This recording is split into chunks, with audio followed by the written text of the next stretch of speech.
صل على سيدنا ومولانا محمد وعلى سيدنا علي وسيدتنا فاطمة وسيدتنا زينب وسيدنا حسن وسيدنا حسين وعلى آله وصحبه وبارك وسلم صل على سيدنا ومولانا محمد وعلى سيدنا الحمدللہ رب العالمین والصلاة والسلام علی سید الانبیاء والمرسلین اللہم صلی علی سیدنا و مولانا محمد وعلی آلہ واصحابہ وبارک وسلم وصلی علیہ۔ دنیا کے تمام دیکھنے والوں، تمام چاہنے والوں، تمام پیار کرنے والوں کو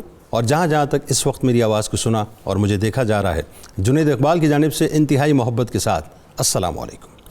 ایک بار پھر ناظرین آپ کو پر نور صبح میں صبح نور کے ساتھ میں خوش آمدید کہتا ہوں، اور آئیے بلا توقف چلتے ہیں حضرت ابو انیس محمد برکت علی علیہ رحمہ کی تالیف اسماء النبی الکریم صلی اللہ علیہ وآلہ وسلم سے رسول اللہ صلی اللہ علیہ وآلہ وسلم کا ایک اسم مبارک سنتے بھی ہیں اور پڑھتے بھی ہیں۔ سیدنا الموقن صلی اللہ علیہ وآلہ وسلم، ہمارے سردار اللہ تعالیٰ پر کامل یقین رکھنے والے، درود و سلام بھیجے اللہ آپ صلی اللہ علیہ وآلہ وسلم، آپ صلی اللہ علیہ وآلہ وسلم کے آل پاک اور صحابہ کرام رضوان اللہ تعالیٰ علیہم اجمعین پر۔ حضرت عمر فاروق رضی اللہ تعالیٰ عنہ سے روایت ہے کہ نبی کریم صلی اللہ علیہ وآلہ وسلم نے ارشاد فرمایا کہ اگر تم اللہ تعالیٰ کی ذات پر اس طرح توکل اور یقین رکھو جیسا کہ توکل اور یقین رکھنے کا حق ہے، تو اللہ تعالیٰ تمہیں اس طرح سے روزی رزق عنایت فرمائے گا جیسا کہ پرندوں کو رزق عطا فرماتا ہے کہ وہ صبح سویرے خالی پیٹ نکلتے ہیں اور جب شام کو واپس لوٹتے ہیں تو پیٹ بھر کر آتے ہیں۔ ناظرین کرام، آج ایک ایسی ہی ہستی کے بارے میں ہم تذکرہ پاک کرنے جا رہے ہیں کہ جو نام سے ہی یوں کہوں تو اسم با مسمہ ہیں، جنہیں دنیا حضرت باقی باللہ علیہ رحمہ کے نام سے جانتی ہے، جو اللہ کے لیے باقی ہیں، جو اللہ کے لیے باقی رہے۔ ایک ایسی پاک ہستی ناظرین جن کا تذکرہ پاک کرتے ہوئے یقین مانیے مجھے بڑا فخر آج محسوس ہو رہا ہے، اس لیے کہ بر صغیر پاک و ہند کی تاریخ پڑھاتے ہوئے کتب کے اندر دین اکبر کی بات تو بتائی جاتی ہے، لیکن یہ نہیں بتایا جاتا صاحب کہ اس فرسودہ دیوار کو ڈھانے کے لیے سب سے پہلی کوشش کس نے کی تھی۔ آئیے آج آپ کو بتائیں گے بنیادی طور پہ کہ ہوا کیا تھا۔ ناظرین، جن کو اللہ تعالیٰ نے بر صغیر پاک و ہند میں میری فہم کے مطابق، یعنی میرا اپنا وجدان یہ کہتا ہے کہ ایک بڑے عظیم مشن اور مقصد کے لیے تیار کیا۔ نقشبندی سلسلے کے صوفیہ نے ہندوستان میں تجدید و احیاء دین کی جد و جہد میں نہایت اہم کردار ادا کیا ہے، جو تاریخ میں روشن الفاظوں سے ناظرین لکھا جاتا ہے۔ اس جد و جہد کی ابتدا نقشبندی سلسلے کے ہندوستان میں بانی حضرت خواجہ باقی باللہ علیہ رحمہ نے کی۔ آپ رحمۃ اللہ علیہ کے مرشد حضرت خواجہ محمد اومکنگی رحمۃ اللہ علیہ نے اشارہ غیبی پا کر آپ کو ہندوستان کی طرف ہجرت کرنے کا حکم دیتے ہوئے فرمایا کہ تمہارے وجود سے طریقہ نقشبندیہ ہندوستان میں رونق عظیم اور شہرت فخیم حاصل کرے گا، اور وہاں کے تشنگان علم و عرفاں کا جام تجھ سے سیراب ہوگا۔ چنانچہ ناظرین آپ کے حکم پر ترکستان سے لاہور ہوتے ہوئے ہندوستان کے مرکزی شہر دہلی تشریف لائے اور دریائے جمنا کے کنارے قلعہ فیروز آباد میں مستقل سکونت آپ نے اختیار فرمائی۔ آپ کی تشریف آوری سے 5-6 سال کے اندر اندر روحانی حلقوں میں انقلاب برپا ہو گیا۔ علماء و مشائخ اور عامت المسلمین کے علاوہ عمرائے سلطنت بھی آپ کے حلقہ بیت میں شامل ہونے لگے۔ اب ذرا میں آپ کو لیے چلتا ہوں ناظرین 16ویں صدی کی جانب، میرے ساتھ چلیے۔ شہنشاہ اکبر کے زمانے میں اسلام ایک ایسے دور سے دوچار تھا ناظرین جس میں کفر و زندقہ نقطہ عروج پر تھا۔ ایک طرف علماء اسلام آپس میں اختلافات رکھتے تھے، ایک دوسرے پر حملے کرتے تھے، شدید باہمی رقابتیں تھیں، اور دوسری طرف ہندوستان کی زمام اقتدار اکبر جیسے بے علم اور بے دین بادشاہ کے ہاتھ میں تھی، جسے ملک پر حکومت کرنے کے ساتھ ساتھ ایک نئے مذہب کا بانی بن کر لوگوں کے دل و دماغ پر قبضہ کرنے کی مکمل طور پہ خواہش تھی۔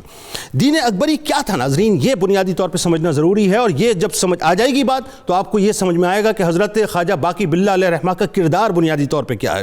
اکبر بادشاہ کے دین اکبری کے خد و خال اور حدود و ارباء کے بارے میں ناظرین تاریخ بہت کچھ بتاتی ہے، جس میں سے کچھ باتیں میں آپ کے سامنے رکھتا ہوں۔ بنیادی بات تو یہ کہ اللہ اور نبیوں کے وجود کا انکار، یعنی یوں کہیے کہ الحاد اور ایتھیزم کا بنیادی طور پر پرچار تھا۔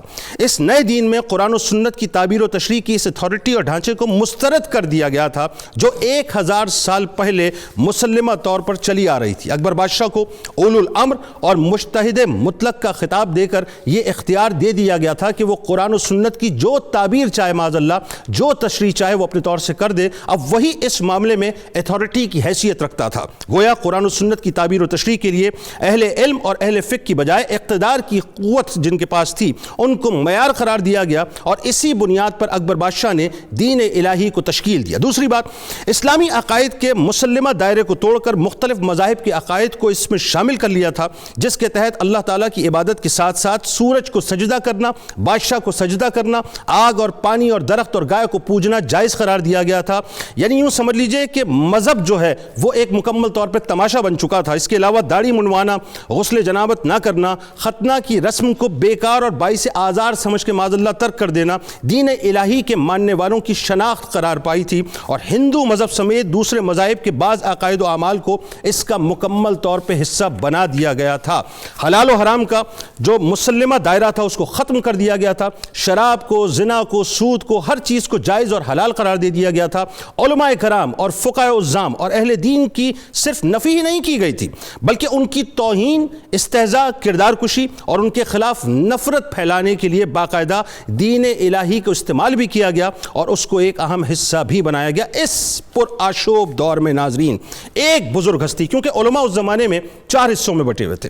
ایک وہ طبقہ تھا جو درباری علماء کا تھا، ایک وہ طبقہ تھا جو کہ تعزیرات کی زد میں تھا، ایک وہ طبقہ تھا کہ جنہوں نے خاموشی یعنی یوں سمجھ لیجئے کہ رخصت کا راستہ اختیار کر لیا تھا، اور ایک وہ طبقہ تھا جو باہمی چپکلش اور باہمی اناد اور نفرت کا شکار تھا۔ اس دور میں ناظرین اگر کوئی آواز بر صغیر پاک و ہند میں اٹھی ہے اس دین اکبری اور دین الہی کے خلاف تو وہ آواز کوئی اور نہیں تھی بلکہ حضرت خواجہ باقی باللہ علیہ رحمہ کی تھی۔ اللہم صلی علی سیدنا و مولانا محمد وعلی سیدنا علی و سیدتنا فاطمہ و سیدتنا زینب و سیدنا حسن و سیدنا حسین وعلی آلہ وصحبہ وبارک وسلم۔ اللہم صلی علی سیدنا و مولانا محمد وعلی سیدنا علی و سیدتنا فاطمہ و سیدتنا زینب و سیدنا حسن و سیدنا حسین وعلی آلہ وصحبہ وبارک وسلم۔ ایک اتنی عظیم شخصیت، میں ابتدا میں ایک جملہ اور اس کے بعد پھر میں چاہتا ہوں آپ شخصی تعارف پیش کیجئے کہ آج جو ہم کہتے ہیں کہ جی یہ ہندو ڈومیننٹ سوسائٹی ہے اور ہمیں ہندوستانی کلچر آج بھی اس معاشرے میں نظر آتا ہے۔ میں ابھی بیٹھ کے یہ سوچ رہا تھا اور آف دی ریکارڈ آپ سے گفتگو کر رہا تھا کہ یہ باقیات ہمیں نظر آتی ہیں رسومات کی صورت میں۔ اگر خدا نہ خواستہ وہ اس انداز سے مستحکم ہو جاتا جس انداز سے ہونا تھا معاملہ تو نتیجہ کیا نکلتا؟ سب سے پہلے حضرت خواجہ باقی باللہ علیہ رحمہ کا شخصی تعارف۔ جی بسم اللہ الرحمن الرحیم۔ نقش بندیہ عجب قافلہ سالار آنند کہ برند از رہ پنہاں بحرم قافلہ را۔ مولانا جامی رحمۃ اللہ علیہ نے فرمایا تھا کہ یہ نقش بندی عجب قافلہ سالار ہیں کہ یہ قافلے کو انڈر گراؤنڈ ہی منزل تک پہنچا دیں۔ سبحان اللہ۔ تو ان کا خاصہ یہ اخفاء ہے، یہ ذکر خفی والے لوگ ہیں۔ اور حضرت خواجہ خواجگان خواجہ رضی الدین محمد الباقی المعروف باقی باللہ خواجہ بے رنگ قدس سرہ العزیز یہ کابل میں آپ پیدا ہوئے ہیں سن 971 ہجری میں۔ کابل شہر کو بہت سارے جو شرف حاصل ہیں، اس میں سے ایک شرف یہ بھی ہے، آپ کے والد حضرت خواجہ قاضی عبدالسلام خلجی سمرقندی قریشی رحمۃ اللہ تعالی علیہ بہت بڑے صاحب علم و فضل ہستی تھے، صاحب وجد و حال سبحان اللہ تھے، اور آپ نے اپنی والدہ ماجدہ کی دعاؤں کو ہی اصل میں اپنے سارے کمالات کی بنیاد قرار دیا۔ کیا بات ہے، سبحان خواجہ اللہ۔ باقی باللہ فرماتے ہیں کہ میری والدہ جب میری طلب کو، میرے تجسس کو اور میرے گریہ و زاری کو بارگاہ الہی میں دیکھتی تھیں تو رو رو کے کہتی تھی مولا یہ جو مانگتا ہے اسے دے دے۔ اللہ اللہ اللہ اللہ، یعنی وہ میرے حال پہ رحم کھا کے اللہ سے کہتی تھیں کہ اس طرح سے آپ نے طلب کی ہے بارگاہ الہی اور فیوزات الہی کی اور معرفت الہی کی۔ اللہ بچپن اللہ ہی سے اللہ۔ 8 سال کی عمر میں قرآن پاک حفظ کر لیا، ظاہری جو علوم تھے، مسائل تھے بنیادی وہ سیکھے، پھر ماوراء النہر، central Asia, Samarkand, Bukhara, Badakhshan اور کابل، یہاں سے ابتدائی تعلیم اور ہائی اسٹڈیز آپ نے سینٹرل ایشیا سے، اور اس کے بعد بہت سارے طالب علمی سے ہی آپ کو تلاش رہتی، درویشوں کی، اولیاء کی، مجذوبوں سے آپ کو بڑی کشش تھی، یہاں تک کہ 1 سال لاہور میں آپ نے مجذوبوں سے پتھر کھائے۔ اللہ، اب مجذوب جو ہوتے ہیں آپ کو پتہ ہے ان کا تو اپنی دنیا ہوتی ہے، بالکل ایسا ہے۔ تو وہ آنے والے کو کبھی سب و شتم بھی کرتے ہیں، کبھی برا بھلا بھی کہتے ہیں، کبھی پتھر بھی مار دیتے ہیں کہ بھاگ جا دوڑ جا، یعنی کہ وہ ملامت کے لوگ ہوتے ہیں، چونکہ اہل ملامت ہوتے ہیں تو ان کا مشرب ہو۔ آپ چونکہ جانتے تھے اور احوال شناس تھے اولیاء کے، لہٰذا لاہور میں جو ہمارا مزنگ کا علاقہ ہے، یہاں اس وقت ایک جنگل تھا، تو یہاں ایک مجذوب کے پیچھے کئی دن آپ رہے، آخر اس نے آپ کی جب استقامت دیکھی اور صدق طلب دیکھا تو اس مجذوب نے پاس بٹھایا اور پھر دعا دی، اور آپ فرماتے ہیں اس سے مجھے بہت روحانی فائدہ ہوا اور بڑی اللہ تقویت۔ اکبر، یعنی ایک سالک کے پیچھے ایک مجذوب تھا۔ جی، سالک کے پیچھے کئی مجذوب، آہا، ایک آہا، نہیں، کیا کیونکہ بات۔ سالک کا ظرف بہت بڑا تھا، اللہ اکبر، یہ عام سالک تو تھا نہیں، اللہ اللہ، یہ تو نسبت صدیقی کا حامل سالک تھا، اللہ اکبر۔ وہ جو غار سور کا فیض جناب سیدنا امیر المومنین خلیفۃ الرسول بلا فصل حضرت صدیق اکبر رضی اللہ عنہ کے سینے میں جو نعمت، جو سر، جو نور گیا تھا نا اس خاص خلوت میں، سبحان اللہ۔ اچھا، آپ کی اس نانی کے کے بارے میں امین بتایا بن کے جاتا آپ آئیں۔ ہے، آپ کی نانی کے بارے میں بتایا جاتا ہے کہ وہ سید زادی تھیں۔ جی، آپ کے ننیال سادات ہیں، ہاں، سادات اور بعض تذکرہ نویسوں نے لکھا ہے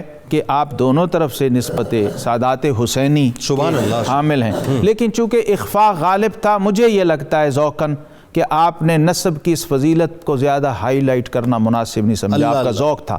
لیکن بہرحال پھر اولیاء اللہ بہت سارے، خواجہ احمد یسوی رحمۃ اللہ علیہ کے خلفاء، سلسلہ نقشبندیہ کے، سلسلہ قادریہ کے درویش، آپ نے مختلف بزرگوں سے فیض حاصل کیا اور ساتھ ساتھ بتایا کہ کہاں سے مجھے کیا ملا اور کہاں سے نہیں ملا، اور شرح صدر نہیں ہوا۔ اچھا جی، کیونکہ جو چیز میں ڈھونڈ رہا تھا نا وہ کہتے ہیں کہ مجھے نہیں ملتی تھی، وہ آگے بات کریں گے، اس پہ بات بڑا کریں۔ کمال ہے۔ 2 سوال ایسے تھے کہ مجھے کوئی اس کا جواب نہیں دیتا۔ مولانا شبرغانی کے پاس گیا تو انہوں نے کہا بھائی یہ تو انتہا میں ملتی ہیں یہ چیزیں، اللہ، ابھی لگے رہو تھوڑا۔ اللہ اللہ، کہتے ہیں لگا تو میں رہا لیکن چیزیں ملی نہیں، ہاں۔ اور پھر آخر بشارت ہوئی اور حضرت خواجہ محمد الامکنگی رحمۃ اللہ تعالی علیہ آپ کی بارگاہ سے جا کے وہ مراد حاصل ہوئی، سوالوں کا جواب بھی بغیر پوچھے ملا اور مقامات روحانی بھی عطا ہوئے، اور پھر ہندوستان کی طرف آنے کی بشارت بھی۔ اچھا، اب اس پہ تو بات کرنی ہے کیونکہ بات یہ ہے وہ جو 3-4 دن ہیں وہ بڑے کمال ہیں، لیکن اس سے پہلے یہ ہے کہ ذرا ایک بات،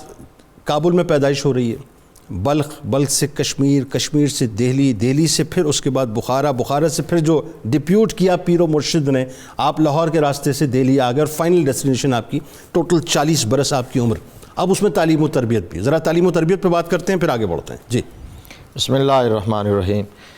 فخر الاسلام، مؤید الدین، وحید العصر، فرید الوقت، حامی سنت، ماہی بدعت، مجدد گر، سبحان اللہ، مجدد گر، مجدد گر، حضرت شیخ رضی الدین محمد باقی المعروف، حضرت خواجہ باقی باللہ رحمہ اللہ قدس سرہ العزیز، ان کی بارگاہ ناز میں حاضری کا شرف ہمارے لیے بہت بڑی سعادت ہے۔ آپ کی تعلیم و تربیت ابتدائی خاکہ بڑی تفصیل سے حضرت نے پیش کیا۔ حسب دستور جو آپ کی تعلیم و تربیت ہے اس کا آغاز اپنے گھر سے ہی ہوا، چونکہ آپ کے والد ماجد جو ہیں وہ اپنے دور کے ایک عالم باعمل بھی تھے اور صاحب حال بزرگ تھے۔ اللہ اکبر۔ حضرت قاضی عبدالسلام سمرقندی خلجی قریشی رحمہ اللہ، آپ کی والدہ ماجدہ جن کی دعاؤں کا بھی ذکر ہوا، جی جی جی، تو جب تک گھر سے ایسی پاکیزہ تربیت اور ایسا پاکیزہ ماحول نہ ملے تو اتنا بڑا فرد تیار ہو ہی نہیں سکتا۔ اس میں کوئی دوسری رائے نہیں۔ پہلی بنیاد وہاں رکھی جاتی ہے۔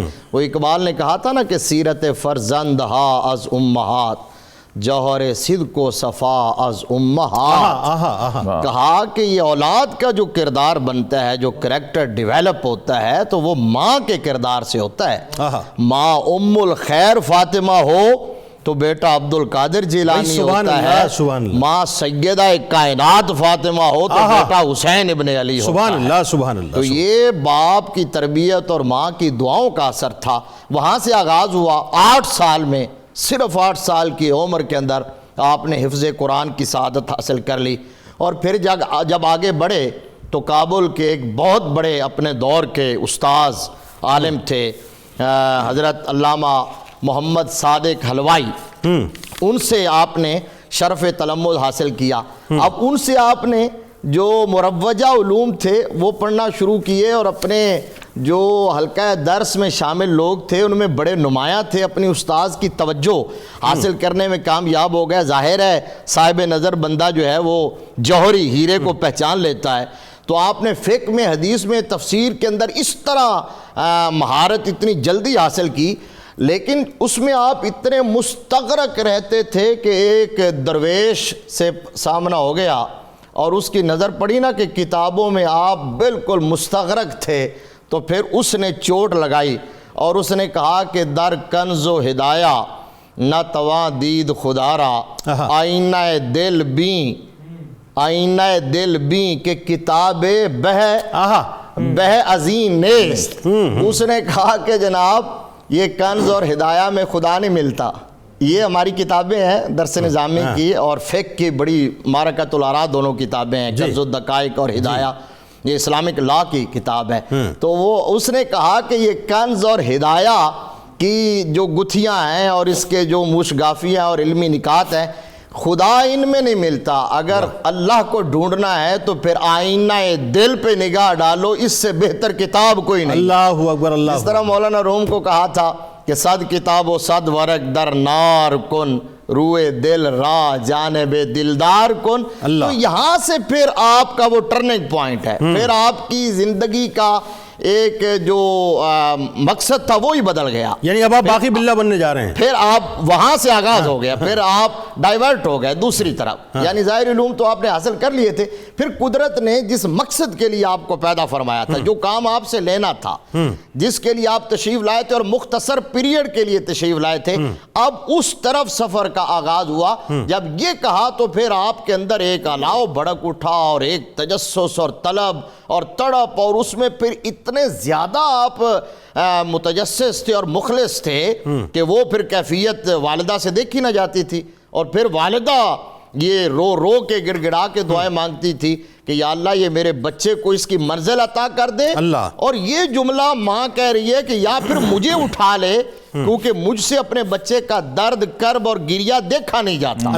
تو آپ فرماتے ہیں کہ پھر وہ ماں کی دعاؤں کا ہی اثر تھا کہ پھر آپ اپنے مرشد کی بارگاہ تک پہنچے، اور وہ 2 سوالات جو تھے پھر وہ کہیں سے حل نہیں مل رہا تھا۔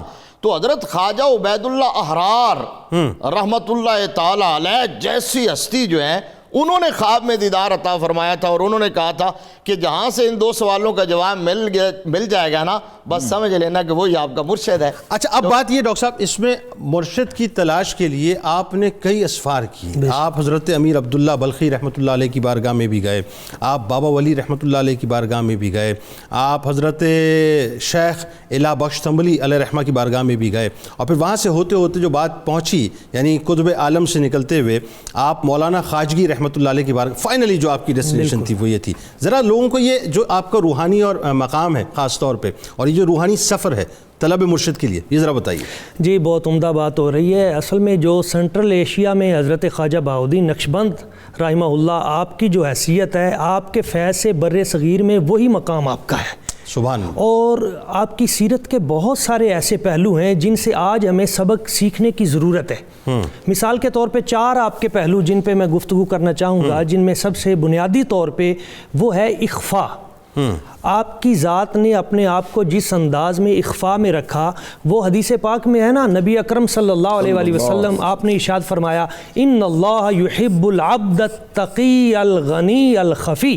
اللہ کریم کی ذات برکات اس بندے سے محبت فرماتا ہے جس میں 3 خوبیاں ہوں، ایک تو وہ متقی ہو، دوسرا وہ سراپا استغنا ہو، اور تیسرا وہ اپنے آپ کو مخفی رکھے۔ اللہ، یہ تینوں خوبیاں جب ہم دیکھتے ہیں تو آپ کی سیرت میں بدرجہ اتم نظر آتی ہیں۔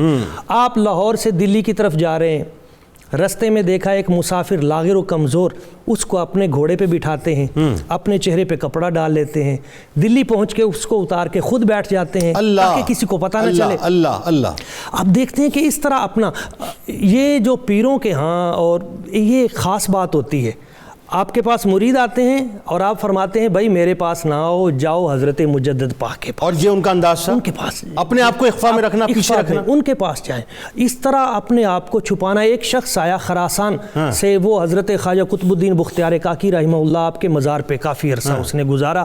حضور مجھے کوئی ولی کامل بتائیں میں جن کی بارگاہ میں جاؤں۔ انہوں نے کہا آپ وہاں جائیں، آپ کی بارگاہ میں حضور مجھے بشارت آپ کی ملی ہے، نگاہ کرم فرمائے۔ آپ نے فرمایا میں تو اپنے آپ کو اس قابل نہیں، کسی اور کے پاس جاؤ۔ پھر گیا، پھر آیا، پھر واپس، یعنی اس طرح پھر آپ نے اس کو قبول کیا اور اسے یہ سلوک۔ یعنی ایک وقت ایسا آ گیا تھا کہ مجدد الفسانی رحمۃ اللہ علیہ اور ان میں لوگ فرق نہیں کر پاتے تھے کون پیر ہے اور کون نہیں۔ آپ کا یہ جملہ ہے، آپ فرماتے ہیں شیخ احمد وہ آفتاب ہے جس کی گرد میں ہم جیسے ہزاروں ستارے موجود، یعنی اپنے مرید کی شان کو اپنے سے بڑھ کر بیان کرنا۔ مرشد کی تلاش کے بارے میں بتائیے۔ اور دوسری آپ دیکھیں ان کی سیرت میں جو ایک خوبصورت بات آج کے دور میں وہ ہے رزق حلال کی طلب، اور اس طرف آپ کا ایک جملہ ہے جو ہزاروں کتابوں پہ بھاری ہے۔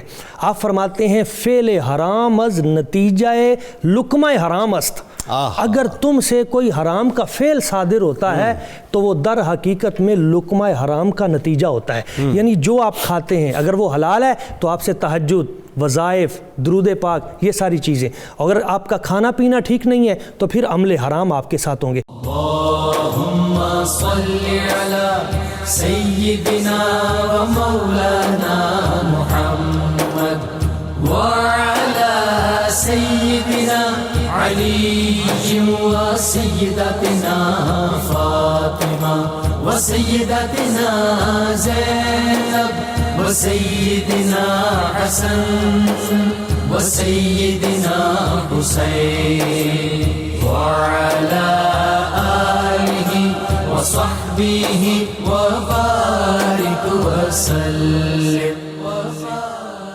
اللہم صلی علی سیدنا و مولانا محمد وعلی سیدنا علی و سیدتنا فاطمہ و سیدتنا زینب و سیدنا حسن و سیدنا حسین وعلی آلہ وصحبہ وبارک وسلم۔ علامہ صاحب یہ بتائیے کہ جس وقت ظاہر 16ویں صدی اور جتنی پاور، جتنی طاقت شہنشاہ اکبر کے پاس تھی، ظاہر ہے درباری علماء دربار میں رہتے تھے، ایک طبقہ وہ تھا جو مکمل طور پہ جو ایک دوسرے سے بغض اور اناد میں لگا ہوا تھا، ایک تعزیرات کی زد میں تھا، ایک نے خاموشی اختیار کر لی تھی۔ حضرت خواجہ باقی باللہ علیہ رحمہ کا کردار نہ ہمارے یہاں نصاب میں اس انداز سے انہینس کیا جاتا ہے، نہ طلباء کو اس انداز سے پڑھایا جاتا ہے۔ اصل کام تو آپ نے کیا، اصل بنیاد تو آپ نے ڈالی۔ جی دیکھیے فرمایا گیا تھا کہ من رأى منکم منکرا فلیغیرہ بیدہ، یہ پہلا درجہ ایمان کا، ایمان کی اعلیٰ ترین اور ہائر سٹیج یہ ہے سبحان اللہ کہ آپ شر کو، برائی کو دیکھیں تو اپنے ہاتھ سے یعنی عملاً روکیں۔ تو یہ چونکہ نقشبندیوں کی بنیاد میں صدیقیت ہے، اور صدیقیت عظیمت کی عملی تفسیر کا نام ہے۔ لہٰذا عظیمت ان کے ہاں جو ہے وہ پہلی ترجیح ہے. اللہ اللہ ان کے مشرب میں گھلی ہوئی ہے, اللہ، گندی ہوئی اللہ۔ ان کے خمیر میں ہے. اللہ. لہٰذا یہ کمپرومائز نہیں کرتے کسی غلط بات پر, چھوٹی سے چھوٹی بات پر بھی. ابھی حلال و حرام کے حوالے سے ڈاکٹر محی الدین صاحب نے بات کی. حضرت خواجہ خواجگان خواجہ محمد باقی باللہ رضی اللہ تعالیٰ عنہ وقدس سرہ العزیز ورحمۃ اللہ تعالیٰ علیہ, یہ اویسی ہیں خواجہ خواجگان خواجہ بہاؤالدین سید محمد نقشبند بخاری رحمۃ اللہ علیہ کے. سبحان اللہ. آپ کی روحانیت سے آپ کی تربیت ہوئی ہے. سبحان اللہ. بہت خوب. پھر آپ اویسی ہیں حضرت خواجہ خواجگان خواجہ عبید اللہ احرار قدس سرہ العزیز, سبحان اللہ. سبحان جن کی بشارت پر آپ دونوں ہستیوں کی رہنمائی پر اپنے مرشد کی بارگاہ میں. سبحان اللہ. سبحان.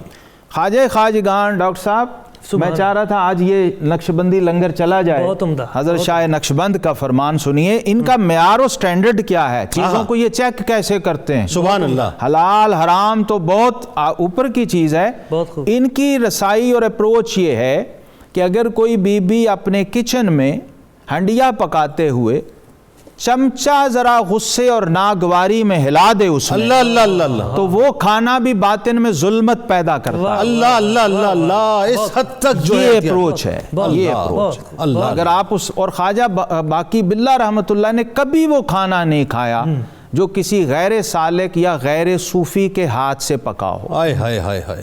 یہ معیار اور سٹینڈرڈ رکھا ہے کہ آپ حضوری میں تھے کہ نہیں, آپ کیفیت حضوری میں تھے کہ نہیں اس وقت جب وہ چیز بن رہی تھی یا تیار ہو رہی تھی یا پک رہی یا پروسیس میں تھی.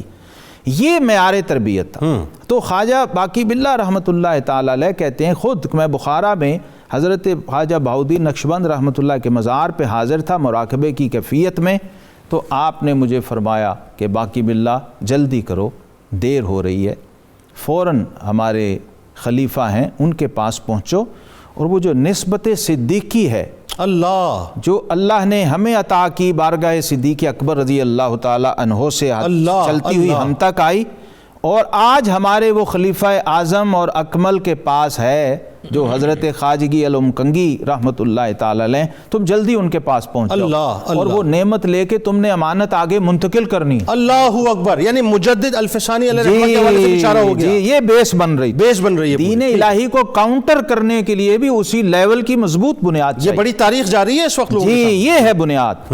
پھر آپ پہنچے اور رستے میں ہی تھے ابھی, تو حضرت خواجگی علمکنگی رحمۃ اللہ علیہ کی زیارت ہوئی اور کہا کہ اے طالب حق جلدی کرو, ہم تمہارا انتظار کر رہے ہیں. اللہ اللہ اللہ. حضرت نے ادھر سے اشارہ بھی فرما دیا تھا روحانی طور پہ کہ طالب صادق گھر سے چل پڑا ہے, ہم نے بھیج دیا, لہٰذا مرشد بھی منتظر تھے. یہ جو بنیاد ہے نا جی, اس کو ہمارے طریقت کی اصطلاح میں کہتے ہیں, ایک مرید ہوتا ہے, ایک مراد ہوتا ہے. ٹھیک ہے. مرید وہ ہوتا ہے جو مرشد کو ڈھونڈے, اور مراد وہ ہوتا ہے جسے مرشد. اللہ اللہ اللہ اللہ. اچھا یہاں ایک اور ذرا اضافت فرمائیے گا اور میری تشنگی بھی دور کیجیے گا کہ وہاں یہ ہو رہا ہے, بنت ہو رہی ہے حضرت خواجہ نقشبند علیہ رحمہ, یہاں پر جو ہے اپنا حضرت خواجہ خواجگی رحمۃ اللہ علیہ, اور وہاں پر حضرت قطب عالم, ان کو بھی جو ہے اشارہ دیا جا رہا ہے خواب میں, ان کو فوراً روانہ کیا جا رہا ہے. حصہ وہاں پر ہے جن کے انڈر پروسیس زیر تربیت تھے, انڈر ٹریننگ تھے. تو یہ ایک پورا ماحول تھا, ایک روحانی فضا تھی. ٹھیک ہے. یعنی یوں لگتا ہے کہ پوری جو ایک اسپرچل گلیکسی ہے نا, وہ ایکٹیویٹ ہو چکی. اللہ اکبر. ایک بہت بڑی ہستی خواجہ خواجگان خواجہ باقی باللہ, اور یہ دین اکبری کے خلاف ان کی روحانیت اور باطن جو ہے وہ تیار ہو رہا ہے, باطن کی زمین تیار ہو. اب یہاں پہنچے, وہ سوالات کے جواب بھی آپ نے دیے, اور اصل جو تھا نا, اصل سر اور راز تھا, وہ آج آپ ہی کی برکت سے اس پروگرام سے جا رہا ہے کہ وہ نسبت صدیقی جو ہے اس نے آگے منتقل اور ٹرانسفر ہونا تھا اپنے اگلے سینے میں. اللہ اللہ اللہ. جہاں کی وہ امانت تھی. اللہ اللہ. اور وہ سینہ امام ربانی سیدنا مجدد الفسانی شیخ سبحان اللہ سبحان اللہ رحمۃ اللہ تعالی علیہ کا تھا. پھر آپ کے مرشد نے 3-4 دن میں جب آپ کو تیار کر کے خلافت دے کے اجازت دے کے کہا ہندوستان جاؤ, تو پیر بھائی اور سینئر خلفاء ہمیشہ پریشان ہو جاتے. صحیح بات ہے. یہ کیا ہوا جی, بڑے کمال جملے تھے. چند دن میں. تو آپ نے فرمایا بھائی یہ تو تیار آیا ہے, ہم نے صرف ذرا سی آنچ دی ہے اس کو. تربیت کمال کو پہنچی ہوئی تھی, تصحیح احوال کی ضرورت, تصحیح کی ضرورت تھی. اچھا وہ تہذیب اور تصحیح کی ضرورت تھی, وہ ہم نے کر دی ہے, اور اصل وہ امانت آپ نے منتقل فرمانی تھی. اب آئیے ذرا دین اکبری کی طرف. اب کہتے ہیں ایک صرف اس میں تھوڑا سا اشارہ, وہ لمبا ہے خواب. کہا کہ میں تھوڑا سا ہچکچا رہا تھا کہ حضور میں اتنے بڑے کام کے لیے, عاجزی تھی نا طبیعت میں, یہ بہت بڑا ایک مرحلہ ہے. تو آپ نے فرمایا بے شک استخارہ کر لو, وہ بھی یہی آئے گا. اللہ. اچھا جب استخارہ کیا تو اس میں طوطا دیکھا, اور طوطا اڑ کے ہاتھ میں بیٹھا, اللہ, اور فرماتے ہیں میں نے اپنا لعاب دہن اس کے منہ میں ڈالا, چونچ میں, اس نے جواباً شکر میرے منہ میں ڈالی. سبحان اللہ. وہ مجدد جب خواب مرشد کو سنایا تو کہا دیکھا نا طوطا ہندوستان کا پرندہ ہے, لہٰذا تم وہاں جاؤ گے. اچھا اب ذرا بات آگے بڑھاتے ہیں. مفتی صاحب آپ کی طرف آنا چاہ رہا ہوں. اب یہ بتائیے کہ یہ تو فیز ہو گیا, تیار ہو گیا, اس مشن کے لیے تیار کر کے بھیج دیا. میں وہی بات, میں گناہ گار آدمی ہوں, لیکن پتہ نہیں کیوں جب میں حضرت خواجہ باقی باللہ علیہ رحمہ کو پڑھتا ہوں تو میں دیکھتا ہوں کہ احسان عظیم ہے نقشبند سلسلے کا. اس سرزمین کے اوپر اللہ تعالیٰ نے ہمیں یہ ہستی عطا فرمائی, 40 برس کی عمر میں ظاہری پردہ فرمایا, اور کام کتنا بڑا کر گیا. آپ یہ دیکھیے کہ اگر اجازت دیں تو ایک جملہ ادا کروں کہ اس وقت یزید نے جو کچھ بھی تحریف اور ترمیم کرنے کی کوشش کی, اللہ تعالیٰ نے امام علی مقام کو کھڑا کر دیا. اس بر صغیر پاک و ہند میں جو دین اکبری کے نام پر ہو رہا تھا یا ہو چکا تھا, اس کے خلاف امام کے غلام کو حضرت باقی باللہ علیہ رحمہ کو کھڑا کیا. جی بہت بڑی بات ہے جنید بھائی. یہ حضرت خواجہ باقی باللہ رحمۃ اللہ علیہ کا وجود مسعود جو ہے نا, یہ صرف سب کنٹیننٹ کے لوگوں کے لیے اللہ کا انعام اور اکرام نہیں ہے, یہ پوری امت مسلمہ کے لیے. اللہ اکبر, اللہ اکبر. اور آج اسلام کا جو روشن چہرہ ہمارے پاس موجود ہے اور شجر اسلام پر جو بہار نظر آ رہی ہے, تو آپ کہہ سکتے ہیں کہ وہ آپ ہی کی بدولت ہے, کیونکہ دین اکبری جو تھا وہ تو نافذ ہو چکا تھا, امپلیمنٹیشن اس کی ہو چکی تھی. یعنی ابھی ہم وہاں بھی بات کر رہے تھے تو یزید تو ان کاوشوں میں تھا, لیکن یہاں تو اس کی پریکٹس ہو رہی تھی. اور دین اسلام کو, دین مصطفی کو یوں سمجھے دیس نکالا دے دیا گیا تھا. اللہ. نماز پڑھنا جرم ٹھہرا تھا, باقی شاعر اسلام ان کا استہزاء کیا جاتا تھا. تو اس دور کے اندر اصل میں پہلا قطرہ کون بنتا, اصل تو مسئلہ یہی تھا. آپ نے جو علماء کے طبقات وہاں گنوا دیے, کچھ رخصت پر عمل کر رہے تھے, کچھ ویسے ہی درباری بن چکے تھے, کچھ جو ہے وہ جیلوں میں تھے, لیکن جو پہلی آواز استقامت کا, عزیمت کا راستہ کون اختیار کرتا, تو وہ پہلا قطرہ آپ ثابت ہوئے ہیں. نہ صرف خود کھڑے ہوئے بلکہ اس کے لیے آپ نے بہت بڑا ویژن کے ساتھ اور حکمت کے ساتھ, جو آپ نے درباری مصاحبین تھے ان کی جو ٹریننگ تربیت کی, علماء کو جو سیدھا راستہ دکھایا, اور پھر مجدد الافسانی امام ربانی شیخ احمد سرہندی فاروقی رضی اللہ تعالیٰ عنہ جیسا ہیرا تیار کیا. یوں کہہ سکتے ہیں آپ کہ حضرت خواجہ باقی باللہ نے مجدد صاحب کو تیار کر کے جو میدان میں اتارا ہے نا, مجھے وہ یاد آ جاتا ہے آقا کریم صلی اللہ علیہ وسلم نے اللہ کی بارگاہ میں عرض کیا تھا کہ یا اللہ اگر اسلام کو عزت دینی ہے نا تو پھر عمر دے دے. تو یہ کیا بات ہے, عمر سبحان اللہ, سبحان اللہ. یہ فاروقی فیض, یہ بھی فاروقی ہیں, کیا اچھی بات. آپ جو ہے وہ بھی فاروقی ہیں. غالب رائے یہی ہے کہ آپ فاروقی ہیں, خود حضرت خواجہ باقی باللہ بھی, اور پھر مجدد الافسانی وہ تو تھے ہی فاروقی.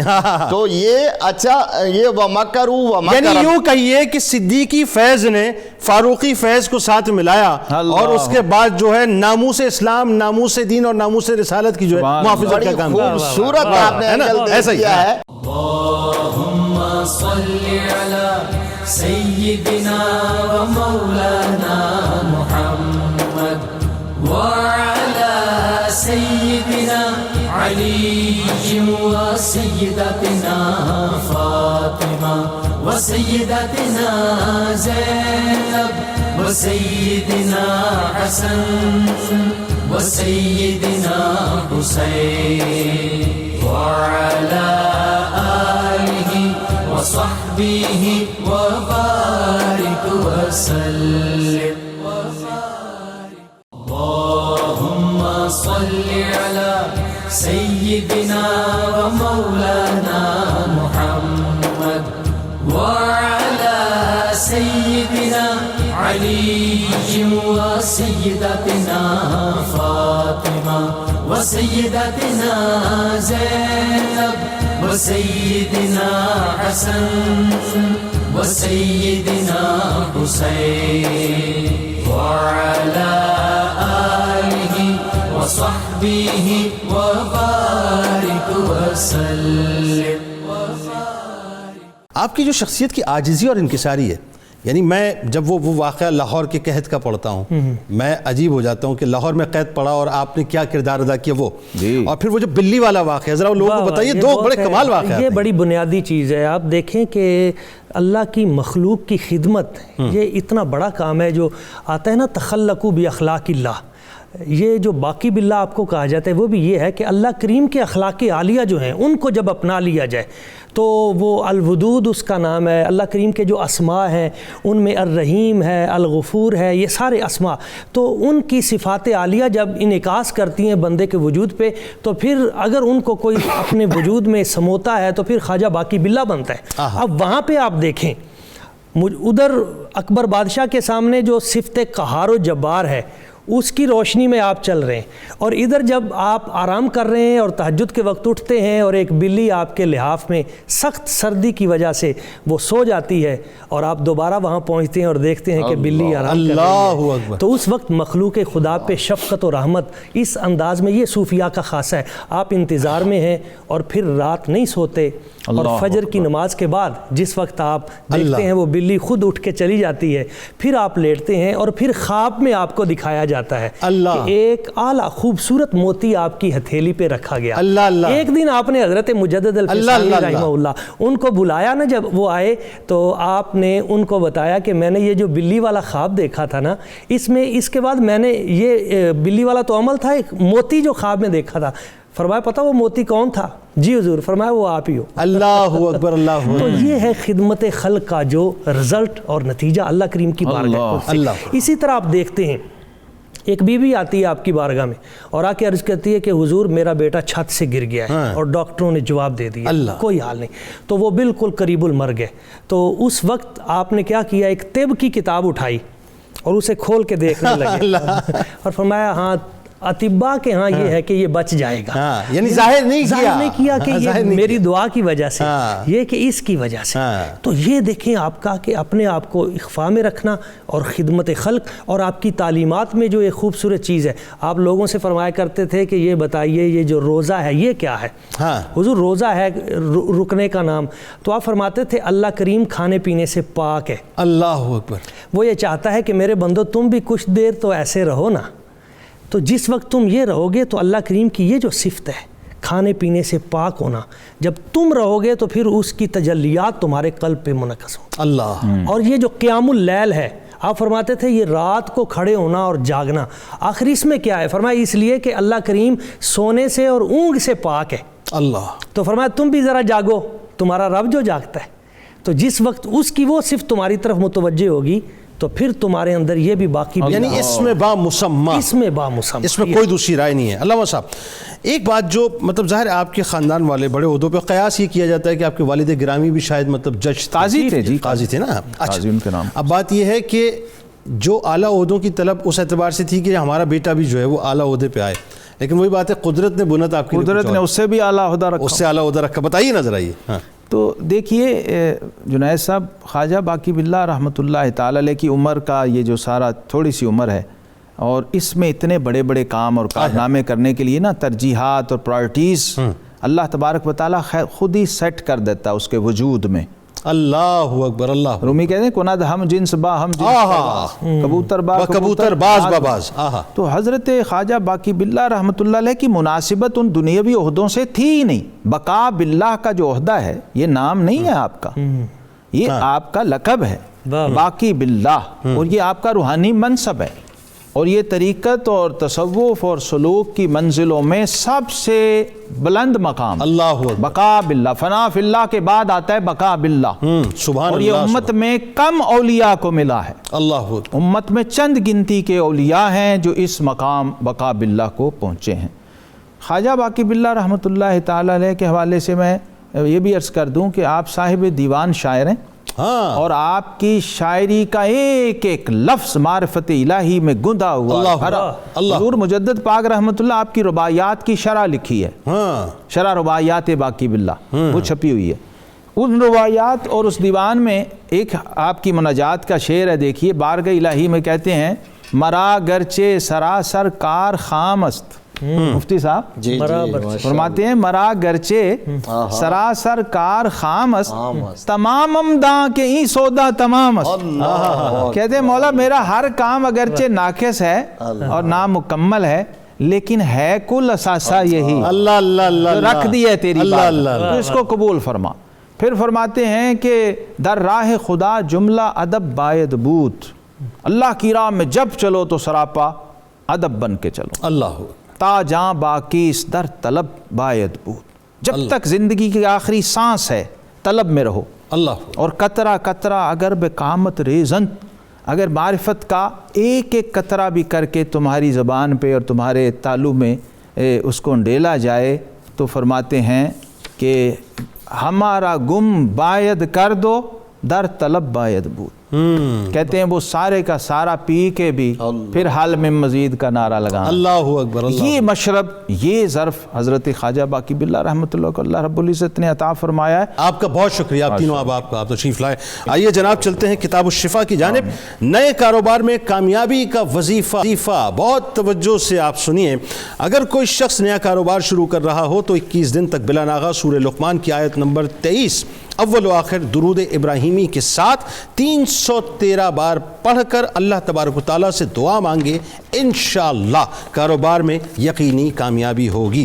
حضرت امام زین العابدین علیہ السلام کے قول مبارک ہے. کیا کمال قول مبارک ہے، توجہ سے سنیں کہ لوگوں کے سامنے ہاتھ پھیلانے سے اجتناب کیا کر، کیونکہ لوگوں کے سامنے اپنی حاجت کرنے سے زندگی ذلیل، حیا ختم اور شخصیت تباہ ہو جاتی ہے.